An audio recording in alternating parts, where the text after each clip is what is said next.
الحمد لله حمدا كثيرا طيبا مباركا فيه. اللهم صل وسلم على نبينا محمد.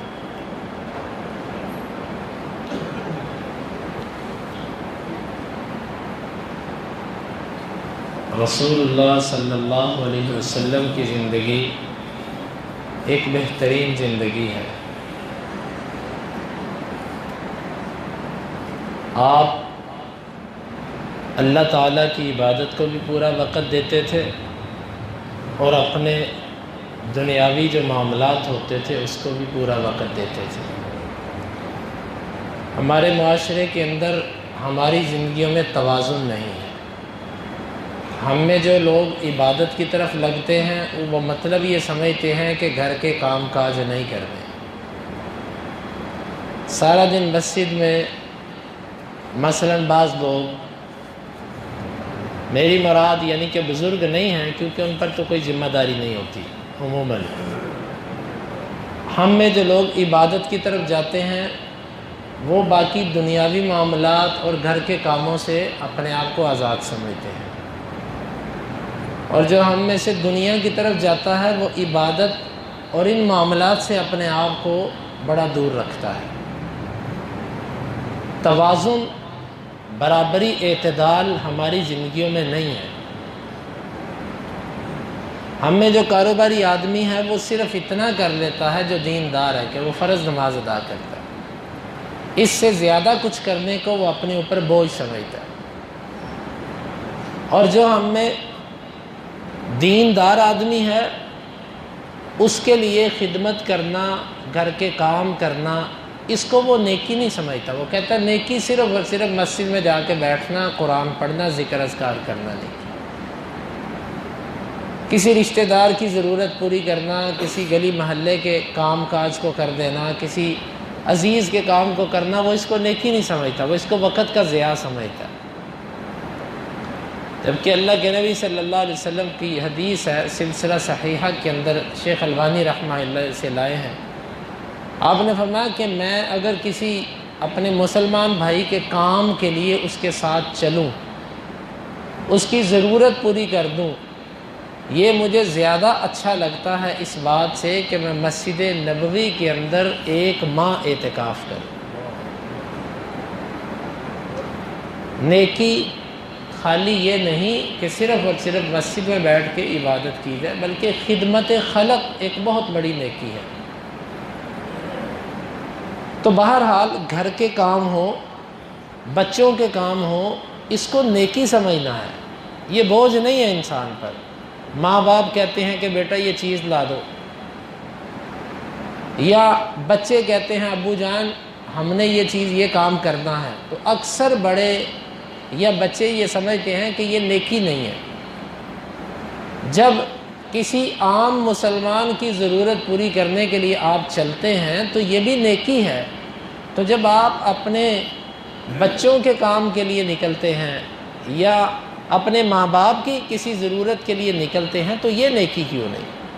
یہ بھی بہت بڑی نیکی ہے. لہٰذا آپ اپنے بچوں کے لیے کھانے پینے کے لیے باہر سے کوئی چیز لے کر جاتے ہیں، کوئی بچہ آپ سے جائز مطالبہ کرتا ہے، آپ اس کو پورا کرنے کے لیے تھکاوٹ کے باوجود جاتے ہیں، تو آپ اس کو نیکی سمجھیں، یہ نیکی ہے.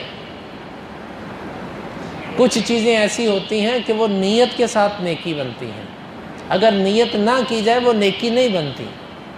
مثلاً آپ کھانا کھاتے ہیں، آپ کھانا اس لیے کھا رہے ہیں مجھے بھوک لگی ہے، اور ایک بندہ کھانا اس نیت سے کھاتا ہے کہ بھئی میں کھانا کھاؤں گا، میرے جسم میں قوت آئے گی، اللہ تعالیٰ کی عبادت کروں گا، تو آپ کا کھانا کھانا بھی باعث اجر ہو گیا کیونکہ آپ نے نیت بڑی اچھی کی ہے صاحب.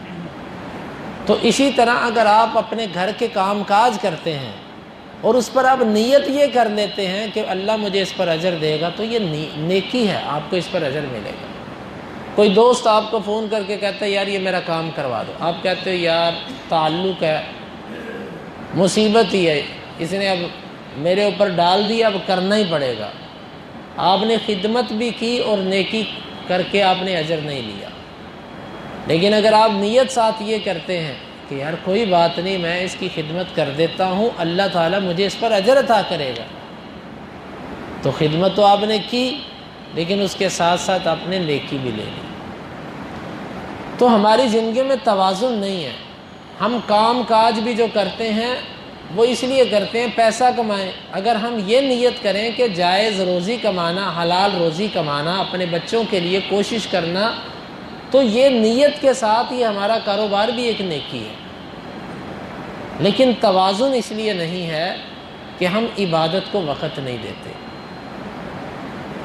ہم سمجھتے ہیں کہ عبادت کو زیادہ وقت اس وقت دیں گے جب دنیا کا کام ہمارا ختم ہو جائے گا۔ دنیا کے کام سے جب ہم ریٹائر ہو جائیں گے نا، پھر ہم عبادت کو زیادہ، ہمیں کیا پتہ ہم نے اس عمر کو پہنچنا ہے کہ نہیں پہنچنا، ہماری عمر اتنی لمبی ہے کہ نہیں ہے، ہمیں نہیں پتہ۔ تو معزز سامعین، میں جس چیز کی طرف اشارہ کرنا چاہتا ہوں وہ یہ ہے کہ ہم اپنی زندگی میں برابری لے کر آئیں، عبادت کو بھی وقت دیں اور اپنے کام کاج کو، ان کو بھی وقت دیں۔ اللہ کے نبی صلی اللہ علیہ وسلم اشراق کی نماز تک مسجد میں بیٹھا کرتے تھے، یہ آپ کا طریقہ تھا۔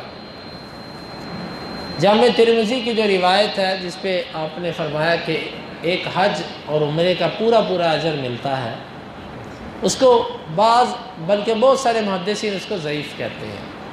شیخ البانی رحمہ اللہ نے اس کو حسن کہا ہے۔ ہم کہتے ہیں کہ چلیں ٹھیک ہے، وہ روایت صحیح نہ صحیح، لیکن صحیح مسلم کے اندر جو آپ کا معمول بیان کیا جاتا ہے کہ آپ اشراق تک مسجد میں بیٹھا کرتے تھے۔ کیا ہمارے لیے اتنا کافی نہیں ہے کہ ہم اشراق تک مسجد میں بیٹھیں گے تو ایک سنت پہ عمل ہوگا؟ اب یقین مانیں کہ مسجدوں کی کیفیت یہ ہے کہ نماز ہوتی ہے، اس سے 5 منٹ بعد مسجدیں خالی ہو جاتی ہیں۔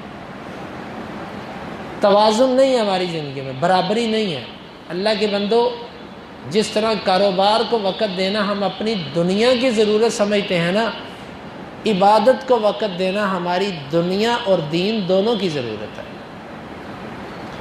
اور مسجد میں بیٹھنے کی وجہ سے، قرآن پڑھنے کی وجہ سے، عبادت کرنے کی وجہ سے اللہ کتنی دنیا کی مشکلات ویسے ہی ختم کر دیتا ہے، اور ہمارا ذہن ویسے اس کی طرف نہیں جاتا۔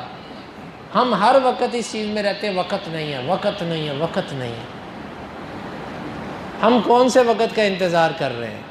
جب ہم چارپائی پہ لیٹ جائیں گے؟ کس وقت کا انتظار کرتے ہیں؟ نیکی تو وہ کہ جو آپ نے اپنی قوت کے ساتھ کر لی۔ جب آپ بے قوتیں ہو گئے پھر نیکیاں کس چیز کی؟ میرے بھائیوں، میں اپنے آپ کو بھی، اپنے ساتھیوں کو بھی اس طرف توجہ دلاتا ہوں کہ اشراق تک مسجد میں بیٹھنے کی کوشش کیجئے۔ یہ عمل مشکل نہیں ہے، صرف اپنے دل کو سمجھانے والی بات ہے۔ ہم میں اکثر لوگ جا کر کہتے ہیں کہ جی سونا ہوتا ہے، دفتر جانا ہوتا ہے، کام پہ جانا ہوتا ہے، اور جا کر وہ موبائل سے چپک جاتے ہیں۔ فجر کے بعد بھی جا کر دیکھتے ہیں کہ کس کا رات میسیج تو نہیں آیا، اٹھتے سار بھی سب سے پہلے موبائل دیکھتے ہیں رات کو کسی کا میسیج تو نہیں آیا، اور موبائل پہ لگتے ہیں تو بعض دفعہ آدھا پونا گھنٹہ سوتے لگا دیتے ہیں۔ لیکن اگر یہ کہا جائے کہ اشراق تک بیٹھو، اذکار پورے ہو گئے، اب قرآن لے کے بیٹھ جاؤ۔ اللہ کے نبی صلی اللہ علیہ وسلم نے فرمایا کہ میں تمہیں یہ نہ بتاؤں کہ قریب ایک وادی تھی 2-3 میل کے فاصلے پر، اگر میں تم میں سے کسی کو کہوں کہ وہاں پر جو جائے گا اس کو 2 اونٹنیاں ملیں گی بغیر چوری کے، بغیر ظلم کے، وہ جائے گا اس کو 2 اونٹنیاں مل جائیں گی۔ تم میں سے ہر کوئی جائے گا کہ نہیں جائے گا؟ صحابہ نے کہا اللہ کے رسول کیوں نہیں جائیں گے؟ 2-3 میل چل کے چلے جائیں گے پیدل۔ آپ نے فرمایا میں تمہیں اس سے بہتر عمل یہ بتاتا ہوں کہ تم مسجد کے اندر اگر 2 آیات تلاوت کرتے ہو تو 2 اونٹنیاں، 3 آیات تلاوت کرتے ہو تو 3 اونٹنیاں، جتنی آیات تلاوت کر رہے ہو اتنی اونٹنیاں لے جاؤ اللہ سے، اس سے زیادہ اجر۔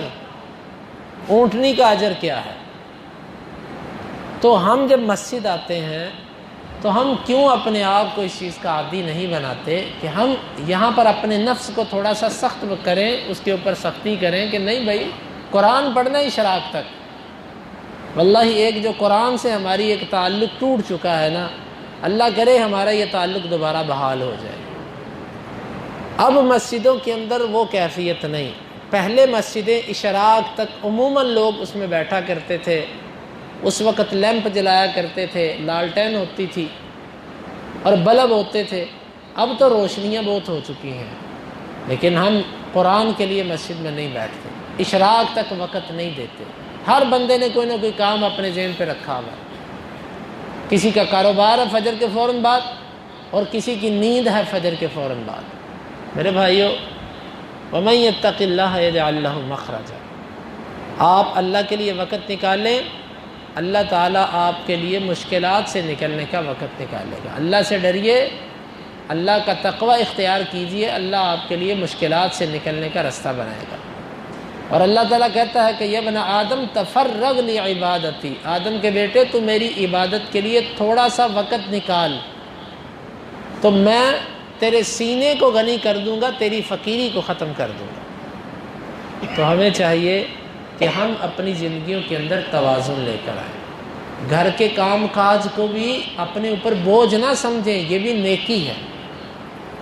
دنیا کے کام کاج جو جائز کمائی کے لیے کرتے ہیں اس کو بھی نیکی سمجھیں، اور اس کے ساتھ ساتھ جو اصل نیکی ہے جس نے آخرت میں کام آنا ہے وہ عبادت، اس کے لیے بھی وقت نکالیں۔ ابھی سے اپنے آپ کو پابند کریں کہ نہیں بھائی کوئی بات نہیں۔ دیکھیں فجر کی نماز ہونے کے بعد اشراق تک کتنا وقت بنتا ہے؟